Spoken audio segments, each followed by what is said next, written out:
Well, hi guys. It's Donna again from Flavors with a Twist. And how are my flavor twisters doing today? I hope that you are doing well. What we're going to do today, flavor twisters, we are going to make some corned beef and cabbage. That's right, we're going to cook up some corned beef and cabbage for St. Patty's Day that's coming up. So here are the beautiful ingredients I got in front of me. First of all, I have a nice 3.5 pound of corned beef brisket. And I have a beautiful head of cabbage back here. I have a red bell pepper, green bell pepper, a medium-sized red onion. I have some baby potatoes over here, the little Yukon Golds. And in this dish, I have some baby carrots. You know, a baby carrot is only about yay long, but what I did, I sliced them in half. In this dish, I have 7 cloves of garlic, fresh garlic. I have some bay leaves, granulated onion, granulated garlic. I have some better than bouillon beef base right here. I put 2 teaspoons of beef base in 2 cups of water, and I have that there. That's the way I like my beef broth. It tastes better to me than just buying the beef broth in a can.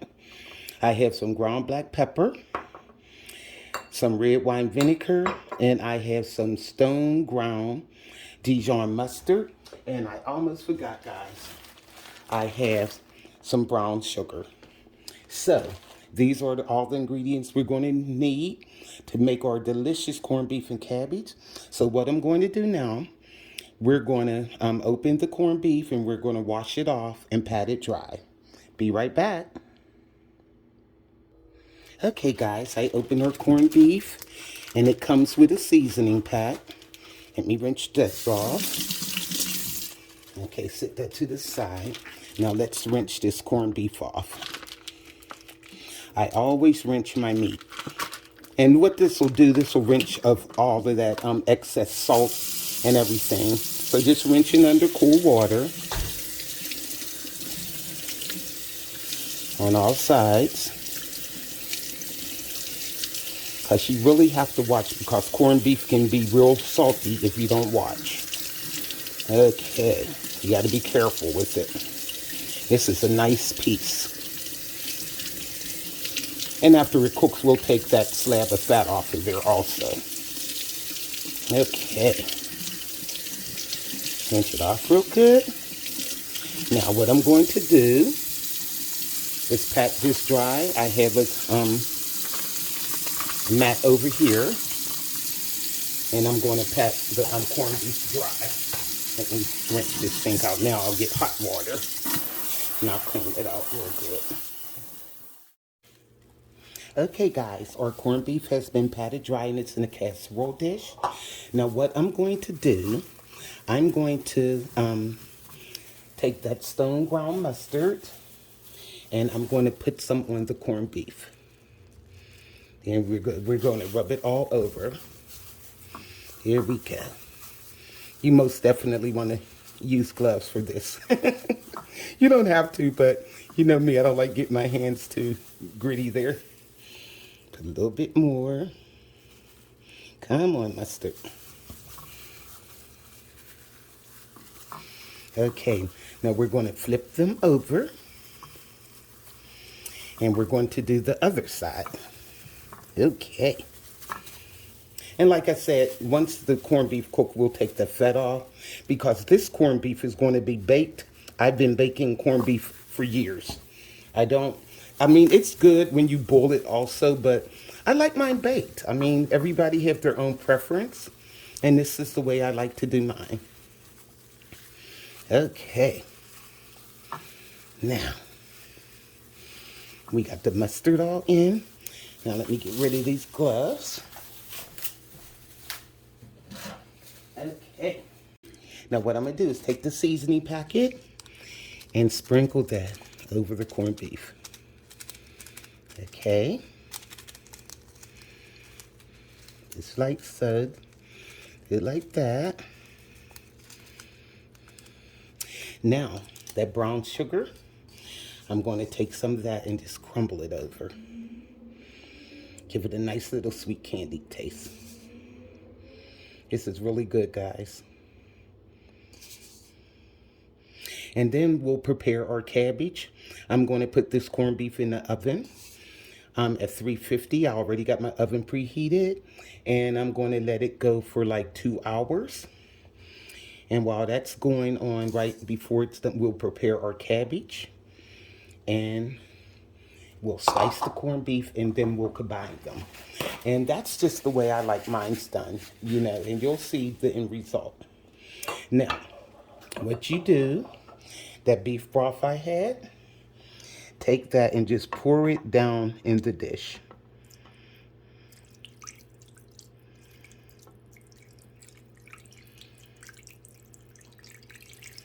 And I think that should be enough. I don't want to cover the meat. So I used about 1.5 cups of that. Now, what we're going to do, we're going to take some foil and cover this dish.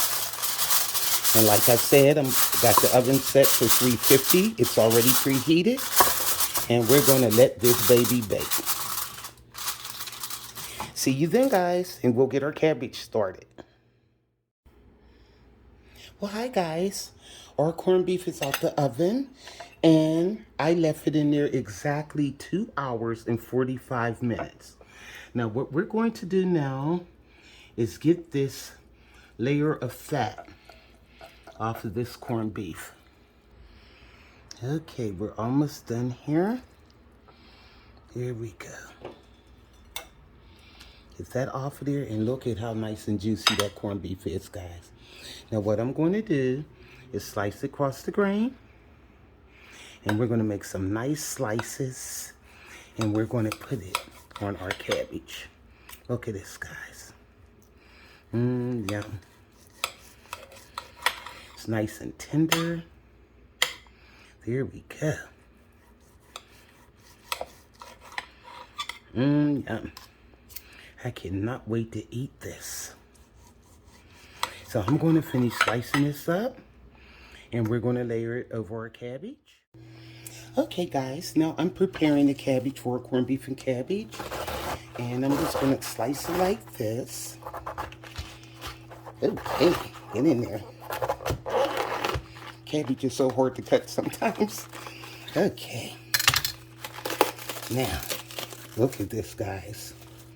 Oh, this is the cabbage that don't have that big stalk in it. I love it. Now let's cut it down here.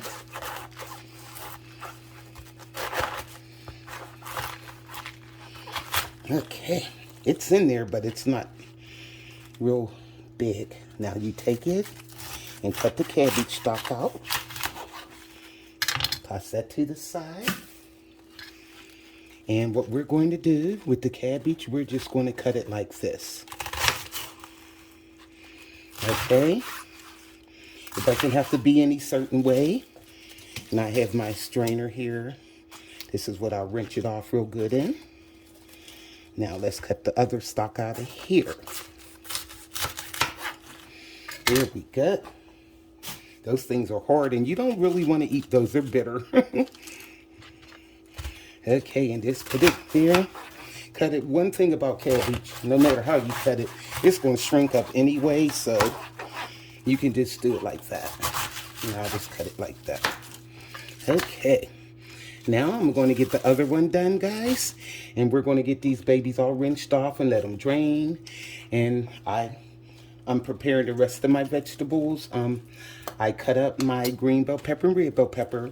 And they were pretty big. So what I did, I'm just using half of those, guys. I'm not going to use the whole bell pepper. Now, see, I had cut all the stalk out. See, it's not on this side. So we're good to go. So I used half of the green bell pepper, half of the red bell pepper. And I had a medium red onion that I sliced up. And also, I did the baby potatoes.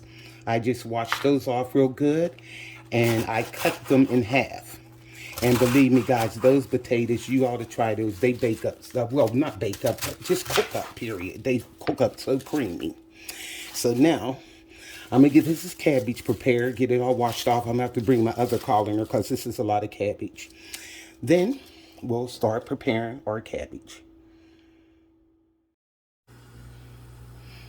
Okay guys, now we are going to prepare our cabbage. What I have in this pot right here, I have 1 cup of boiling water, and I added a little bit of salt in the water. Now what I'm going to do, I want to wilt my cabbage down. If you've seen my cabbage smoked sausage and potato video, I did it the same way.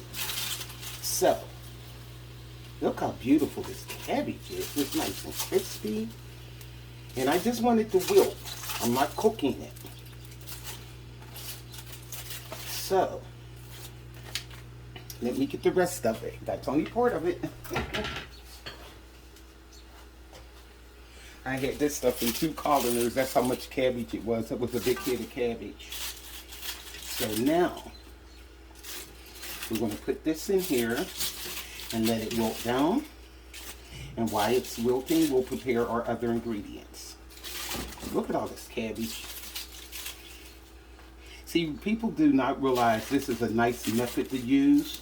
Instead of putting everything in the pot and expecting it to cook evenly, wilt this baby down just like you would greens. You can't cook greens like this. So, cabbage, it's still a green. So there you go. Now, I'm going to let this wilt down just a little, and I'm going to add some more other ingredients to that.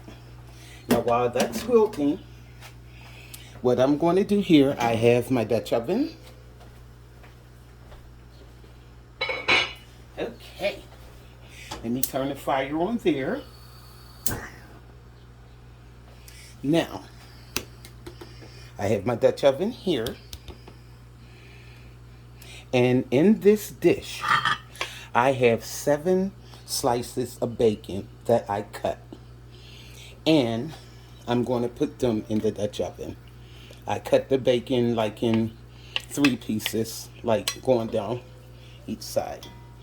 And I want this to sear off a little bit in the pan.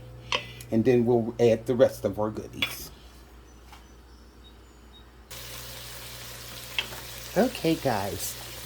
Now, I have our cabbage here wilting down, and what you want to do, just take your spoon and kind of lift it up, and it'll kind of turn a little, and you can see it going down some in the pot.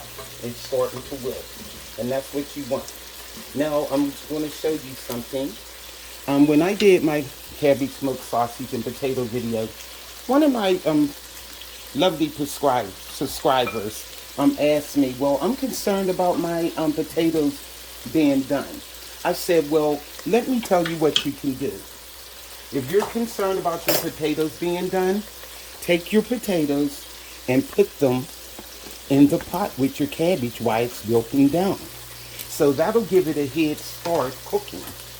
Now, and I'm going to do the same things with the carrots. Okay? Now what I'm going to do is put the top back on here and let these finish wilting, and while that's happening, your potatoes and your carrots will be steaming. So there you have it. Now, down here in this pot, we have our bacon cooking off. Okay. Here we go. Now what I'm going to do to this bacon, I have some olive oil here. I'm just going to put like a teaspoon of that in. Here we go. And what I'm going to do are bell peppers. I have the half a red bell pepper slice, half a green bell pepper slice. I'm going to add that. Here you go. And the bacon is just to give it some extra flavor. But we're going to put the corned beef on there. Now, I'm going to add the red onion.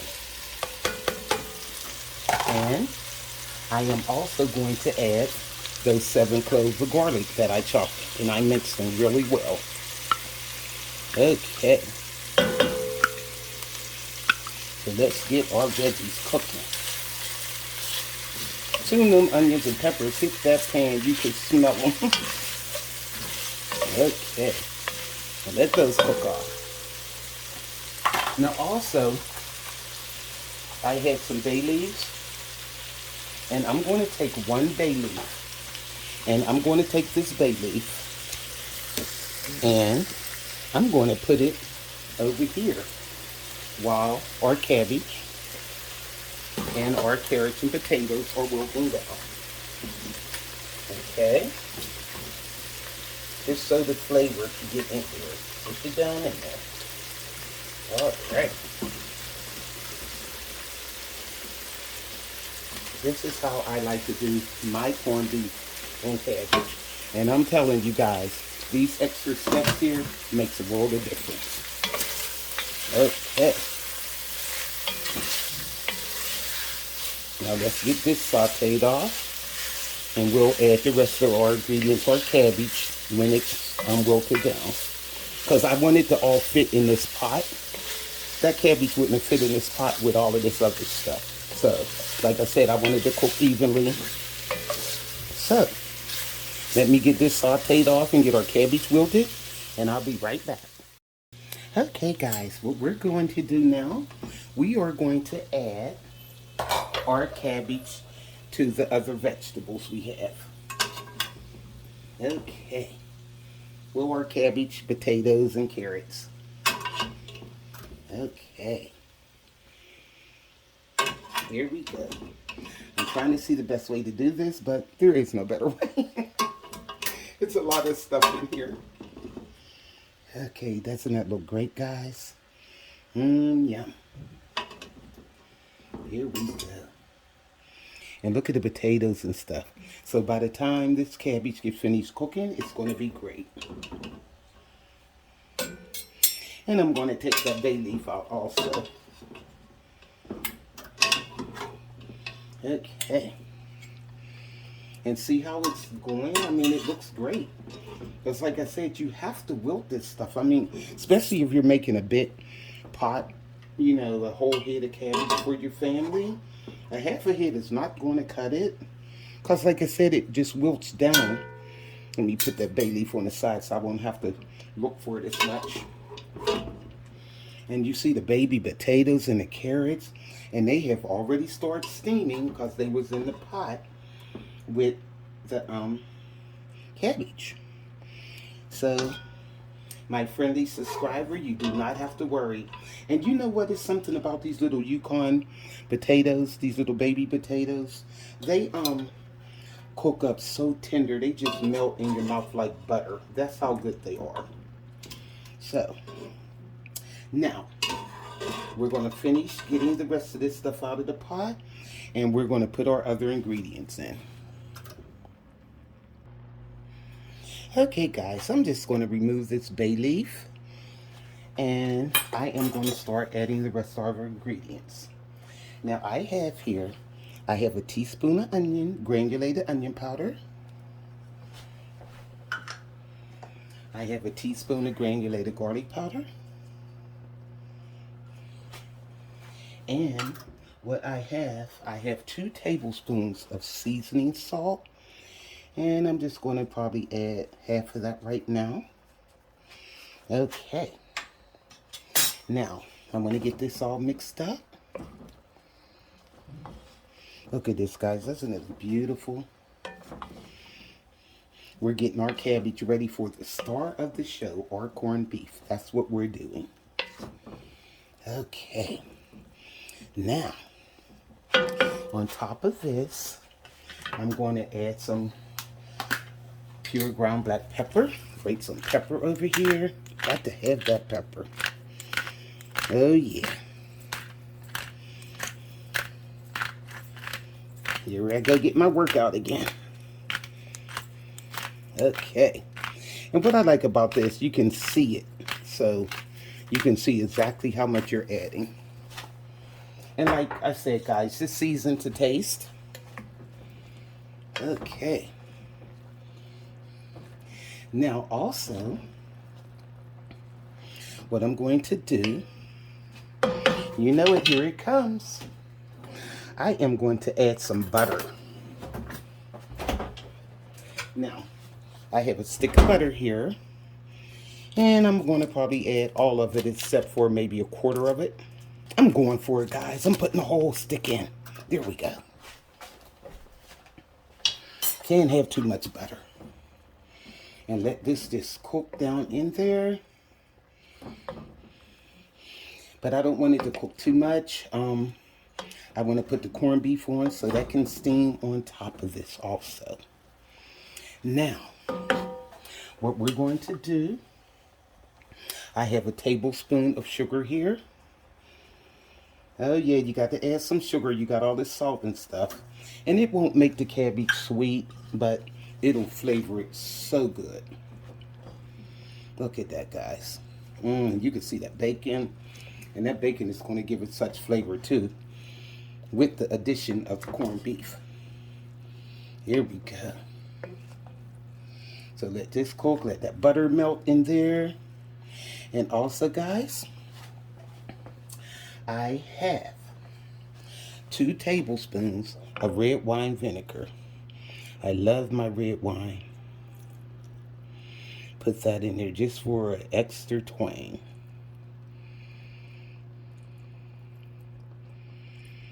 Okay, here we go.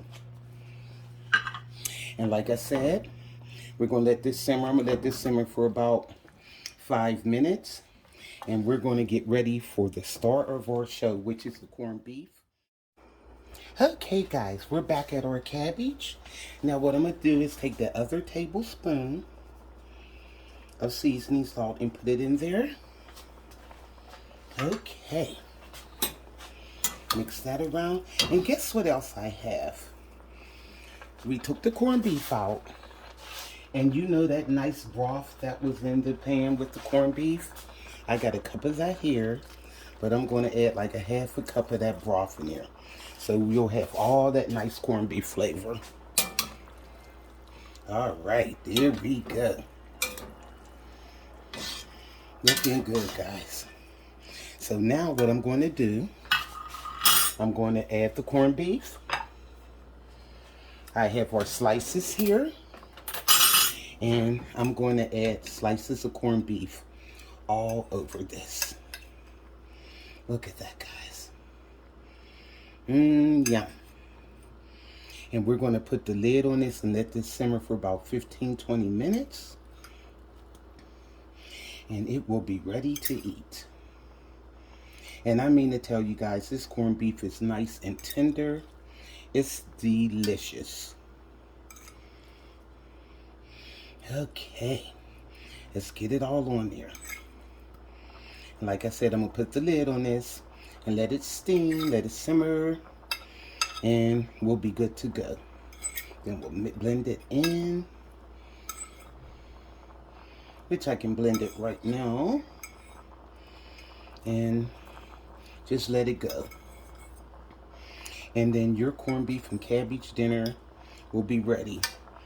I know the way I prepare it is not really the traditional way, but this is the flavors with a twist way.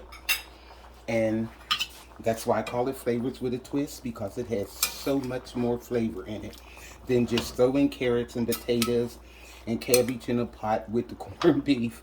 You have to season these babies up. Let it go. Here you go. So now I'm going to put the lid on here. Look at that. Look at that, guys. Who would not want to eat this corned beef and cabbage? Oh my goodness. So, I'm going to put the lid on this and just let it steam for about 15-20 minutes. And we'll serve it up, guys. See you then. Well, hi guys, I'm back. And look at our corned beef and cabbage. It looks beautiful. So what I'm going to do, guys, I'm going to dip up a little bit and let you know how this tastes. So, what I'm going to do, let me take a piece of corned beef.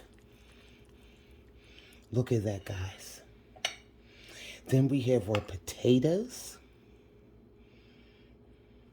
And let's try some of these carrots. Okay. And look at that cabbage. Oh my goodness. Guys, it's all nice and buttery and everything. So now, let's see. Let's see how this tastes. Here we go. Look at this cabbage, guys. Let's taste it. Oh my guys, it is so good. You could taste all the seasoning in it. And you know when I took that last cup, well, half a cup. Well, I'm gonna tell you guys, I ended up pouring the rest of the cup in there, so it was a whole cup of that juice that came from the corned beef. I did pour it in the cabbage, and I'm trying to tell you, it has all of the flavor of the corned beef in there. Now look at this potato here. This is one of those little potatoes. Look at that. Oh my God, it's like butter. I'm trying to tell you, those potatoes are so smooth. They taste so good. Let's see how the carrot is. And it has a nice bite to it. And it is so tender. But the thing, it held its shape. Oh my goodness, this carrot is so good. Oh, we got a piece of the corned beef here. Let's try this. Let me see. And you could break that with the fork. Look at that. Oh my goodness, guys. This corned beef is so tender. And the flavor is amazing. Try this recipe for your family, guys. You have to. So, this is Flavors with a Twist. Corned beef and cabbage. Let's go in there. Like, subscribe, hit that notification bell. Give me a thumbs up on this one, guys. And trust me, you are going to love this recipe. And you can also go to flavorswithatwist.com. And the recipe will be up there also. So happy St. Patrick's Day, guys. Make this for your family. Make this for your holiday. This is Donna from Flavors with a Twist. Bye.